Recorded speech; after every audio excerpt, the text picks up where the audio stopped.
it's so great to connect. Longtime follower of R.A. the Rugged Man, because being a Long Islander, you're kind of one of those legends of stories of like underground heroes. But it's great to finally see that you've got a star-studded record where finally it's cool to like RA. It's acceptable. It's not the music industry holding you back. Yeah. Are you a Long Islander? Long Island, New York. Yeah. Oh, where? I'm doing this from Long Beach, but I didn't grow up here. Ever been out here? Oh, yeah. When I was a kid, that's where KMD and all of them used to hang out. You know, I don't know. Exactly. But exactly. when I was a kid, I was about probably 14. And a lot of my friends, because I was in rap, and the black kids was all into the 5% Nation at the time. You know, remember when X-Clan and PE and Poor Righteous Teachers. So a lot of the kids was into that. And Long Beach had a lot of people dropping knowledge. And there was a barbershop in Long Beach. And a lot of them used to go up there and try to drop knowledge and stuff. And they brought me up to Long Beach a couple times as a kid. But that was the last time I was ever there. Yeah. You see, if you walk around enough, you see Joan Jett walking around here. You see members of Taking Back Sunday. Like, there's a little bit of an artistic scene, but I think MF Doom was the last cool person to come from here and probably not come back. Oh, wow. Yeah, I forgot what the barber's name was, like Blue Chip or something, maybe. Nah, maybe that was another rapper. I don't remember. There was some circle. There was like everybody went to the barber shop out there. Like everybody from out here went all the way to Long Beach for some reason. Not everybody, but my little crew. It was an MC with a big flat top, and he used to get the Gumby and all the fancy shit in it, and he'd go do it in Long Beach, you know. And the guards would be dropping knowledge on him while he was getting his hair cut. So that's more why he was going there than you know, for the haircut even, I think, you know. So. Yeah, well, then I have to ask you this, like going down the list, beyond you, beyond Public Enemy, beyond Busta Rhymes, it seems like Long Island has produced more hip-hop stars than just about anywhere, yet it's never really been known as like a hip-hop capital or anything like that. Before you got your record deal, did you perform live much on the island? Yeah, well, yeah, but it wasn't like big venues. It wasn't commercial venues. It was house parties and anywhere you could perform. Like, say there was a firehouse dance, you'd run up, yo, let me grab the mic, you know, but a lot of it was like house party performance, a showcase, like shit like that, like anywhere you could get on a microphone. But there was tons of house parties. They used to set up like little crates on the floor, like build like a fake stage out of the floor, you know, like. And you'd go there and you'd actually just battle everybody, and they'd have a sound system. There was tons of DJs in Long Island. You know, there was one family in Bellport that had like 11 kids in the family, and like 3 of them was DJs, and they all had sound systems based on house parties. But there was all over the island. And then, you know, you go to the city, and, you know, because when you was nice in the island, they'd want to show you off other places. Like, look what we got, you know. So, and plus there was like no really dope white kids. So, you know, there was very, very, very, very few, you know. So, you know, they showcased me around and showed away, yo, this, you know, and I had a high pitched voice because I bet, you know, just had hit puberty. So, yo, you know. So, yeah. So, well, Rick Rubin was, he predates you by probably 15 years, but he's another Long Beach guy who. Well, not by 15 years. And he wasn't a rapper ever, you know, and you know, he predates me in the industry. But I think Rick Rubin gets a little more respect in hip hop as a hip hop producer than, not that he should get respect, but there's so many other greats that were, I put a lot high, not a lot, but higher than Rubin. Well, a lot higher than Rubin, that innovated before Rubin. You know, the Jazzy J's and the Larry Smiths and those guys were before Rick, you know. And Rick came in the game, what year? 84, 83? 84, 85, yeah. Yeah, so hip-hop was already out for like a decade. So a lot of times people say, Rick Rubin was there from day one. And no, that's not day one. You guys are like deleting a whole decade of hip-hop. You know, I'm not saying I was there. I was after Rick, of course. But like, you know, I started rhyming. I was rhyming in 86. I was in the streets and the house parties in 86. So Rick in hip hop got me 2-3 years, you know. You know, but he was a grown man already and I was a little kid, you know. So The next time I interview you, I'm gonna have to go into all the specifics about all the Long Island history I don't know, because the more you dig on Long Island, the more that you find, like, one town over from here, Pink Floyd played in Island Park, and so did Frank Zappa and Alice Cooper and Black Sabbath.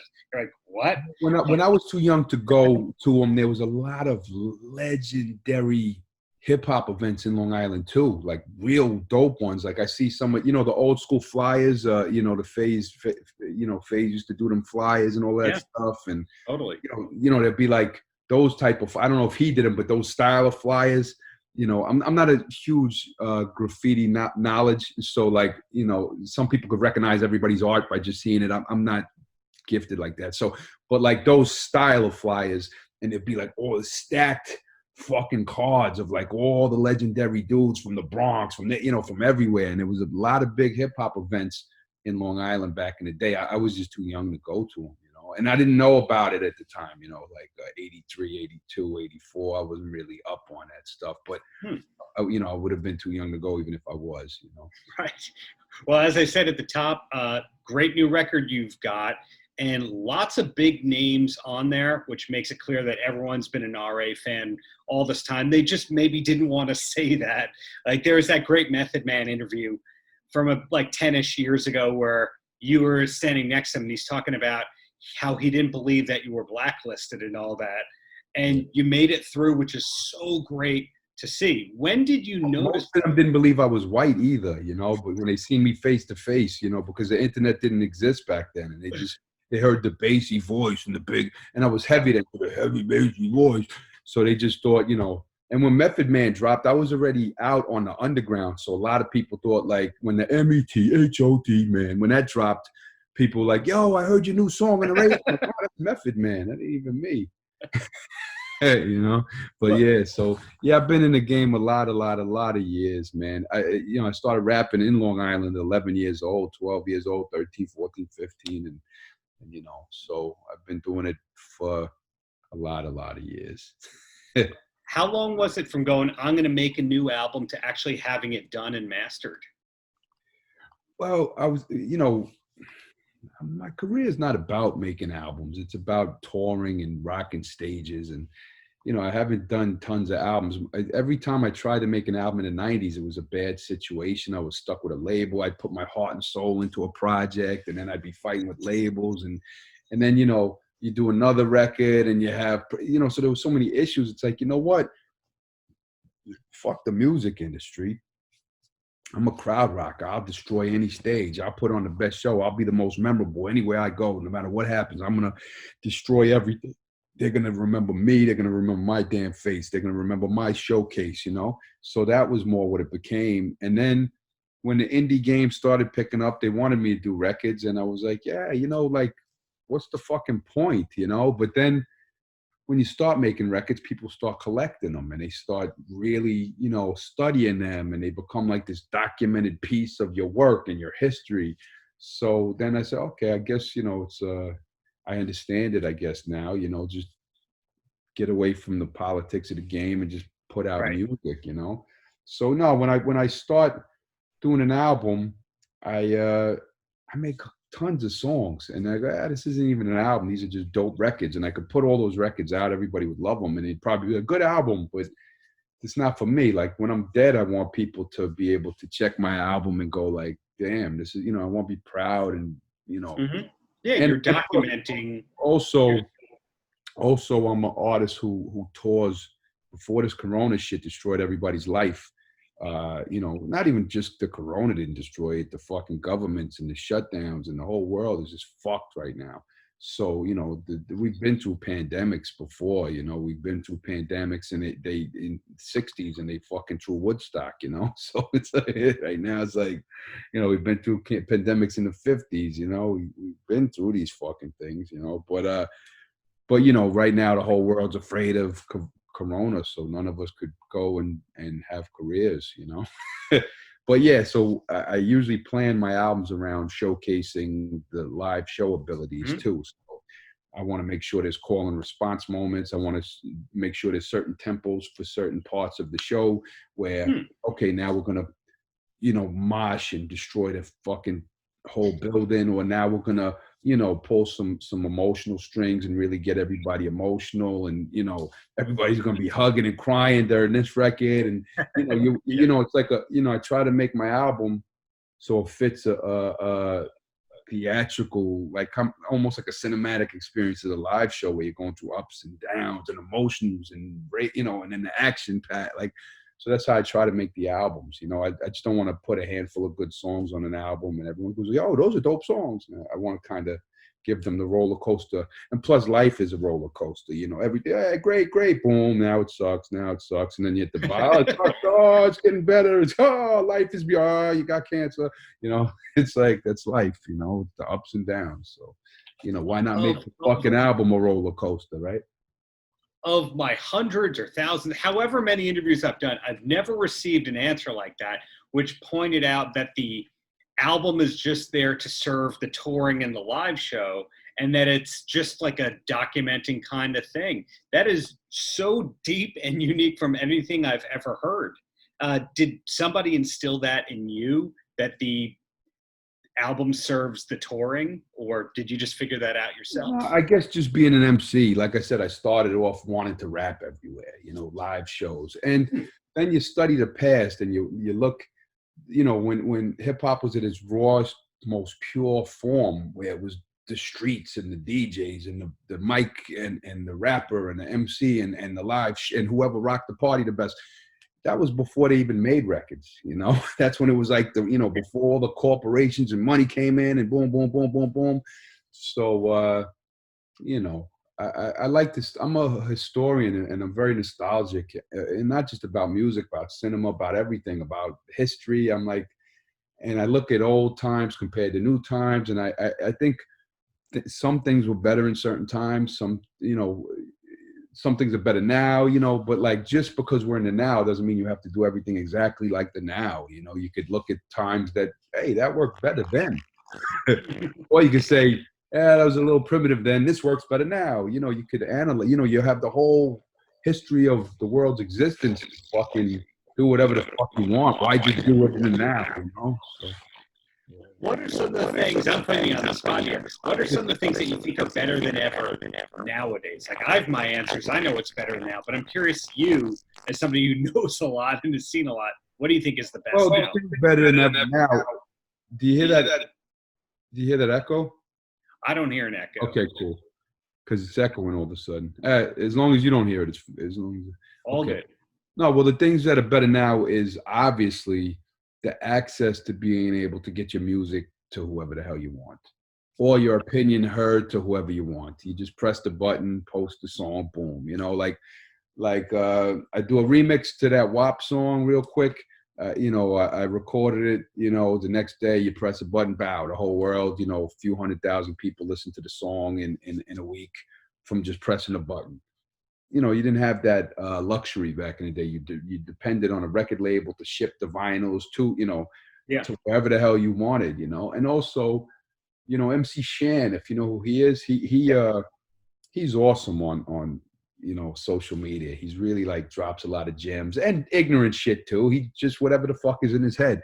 Right. But he said something interesting the other day. He's like, yo, like we used to have to wait for somebody to ask us the questions and interview us to say what's on our mind. Like we had to wait for a magazine or this and that. And we didn't know what people in our own circle was thinking till somebody in an interview, they might say, so now they all saying what the fuck they think. And we, oh shit, that's how he feels about me or this, that, or say, now somebody have a question about me. I just press the button, go on. Well, he didn't say press the button, but I just go on and tell you. I don't need an interview. There's no middleman no more. So the access to information and people able to tell the world what they feel, and drop whatever the hell they want, whatever kind of music they want at any second they want, There's this artsy video that just dropped today, the kick drums. It was like just a verse and a beat. And I thought we should have did more, made a big song out of it. But he was like, nah, this is just like some cool shit I wanted to do. Like my beat, you drop the verse and we fade out a minute and a half. And so he was like, can you do me a favor and put it on your YouTube channel today? Sure.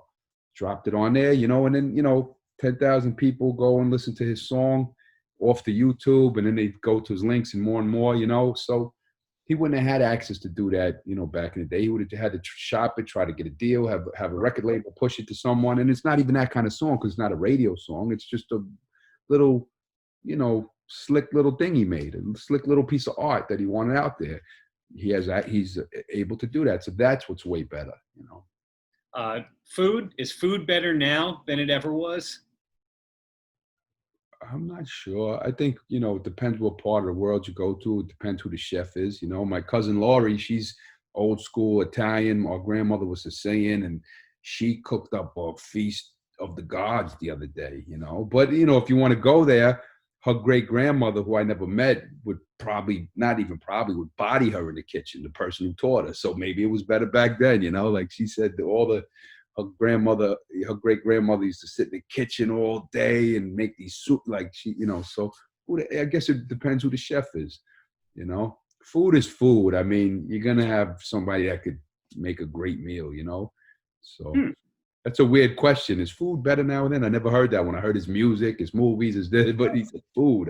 Well, we're in a golden age of TV. I don't think anyone can dispute that. Music, you're either going to hear things are better than it ever was because the people have the access to all the old stuff, or you'll hear, you know what, they can play notes, but they can't express themselves. You get that, but then you think about it. Food might be the best it's ever been now because whatever you want, you go like, I want vegan, gluten-free Italian food, and then you get it delivered in 2 hours. Oh yeah, the delivery thing. Yeah. But movies, I believe movies aren't as good as they used to be. I think the writing was much, much, much better back in the day of film. Sure. Because film relies so much on effects and photography and fancy edits, and it's like a lot of the story and intelligence is taken out a lot of the times.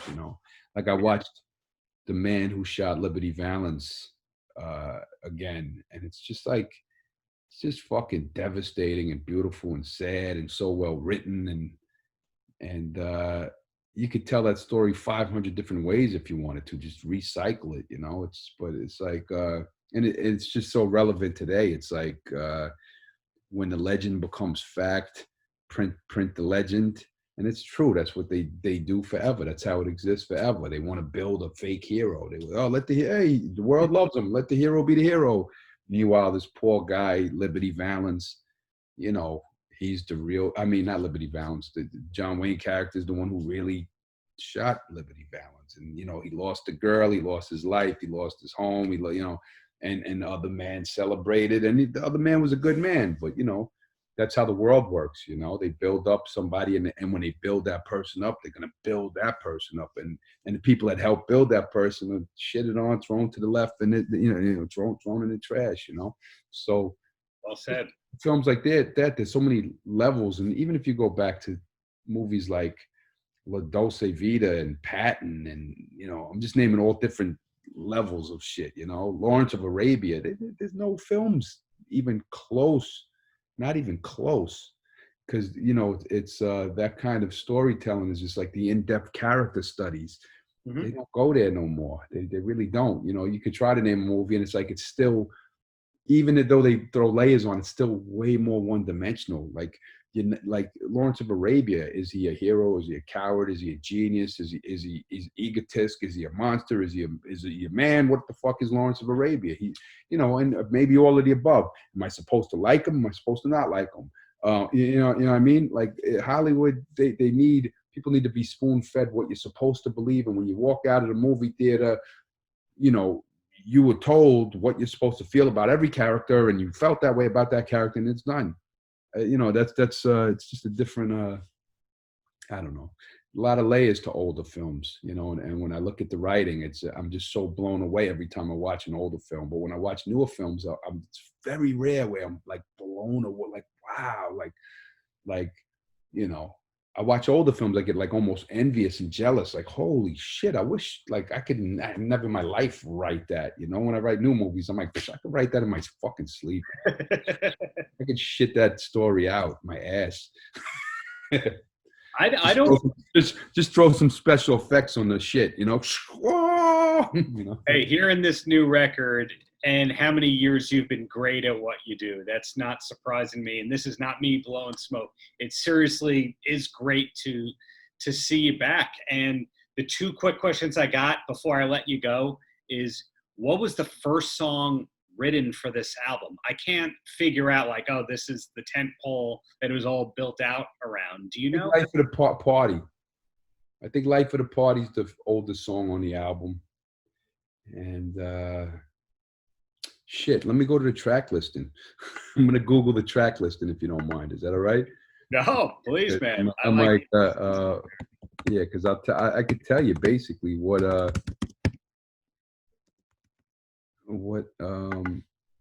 let's see.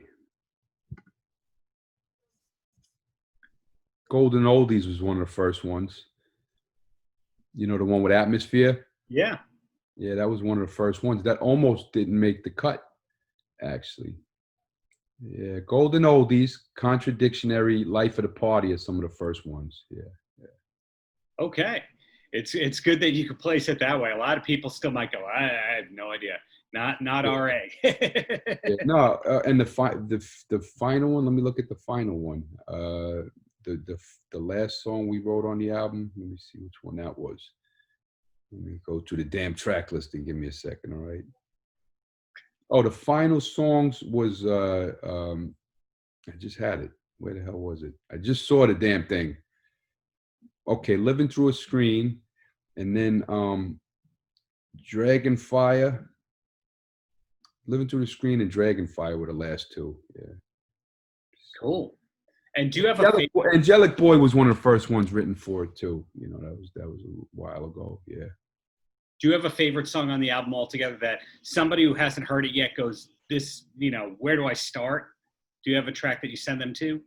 No, because I made this album as a kind of old school way where you listen from start to finish. Like if you listen to it, you could hear we had that nice. My guy Justin, he's married to my cousin Elizabeth. He played that nice, you know, the horn in the intro, and we start off with the voice of Reggie Osei, rest in peace, Combat Jackie, deceased, and then, you know, we end the song with the album with the Sean Price interlude, and then the Afterlife with Sarah Smith, who is deceased as well, and then we, you know, paint this picture of heaven, and then that song ends with the same trumpet as the intro of the song.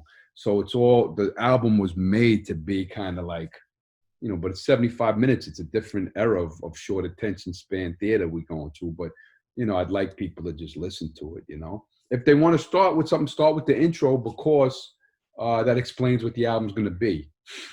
Go to the intro. All My Heroes Are Dead intro. It's, you know, and I flip 5 different styles, 5 different beats. Right. And it's begin the album. And then you go, okay, you know what? I'll listen to a little bit more, you know. Cool. And then my last question, man, because you've been so generous with your time here, is any last words for the kids? To the kids, you know what? Grown-ups always want to tell the kids what to do, you know. But I mean, I know we have life experiences, but we were idiots our whole life anyway. And, you know, you learn from your stupidity. And I learned so much from being stupid, you know. So we tell the kids what to do. We tell them what to think. We tell them. I mean, the kids are smarter than us, man. You know, like my daughter's 4 years old, and obviously there's lessons I've learned that I could tell my daughter that would be informative to her. But sometimes you let them live a little bit and let them learn. You know, they look at the pictures differently than daddy and mommy do, and let them have their little, and don't argue the way you feel to make them feel the same way, you know? So Sure. I think, you know, just, you know, be smarter than us. That's my advice to the kids. We was stupid motherfuckers. Well said. I'm not going to top that. So much knowledge. I've been taught by you about where I live. So you're an authority for every damn topic. So thank you for your time, and congrats on this great new record you got. All right, brother. See you soon, man. Thanks again. Paltrocast.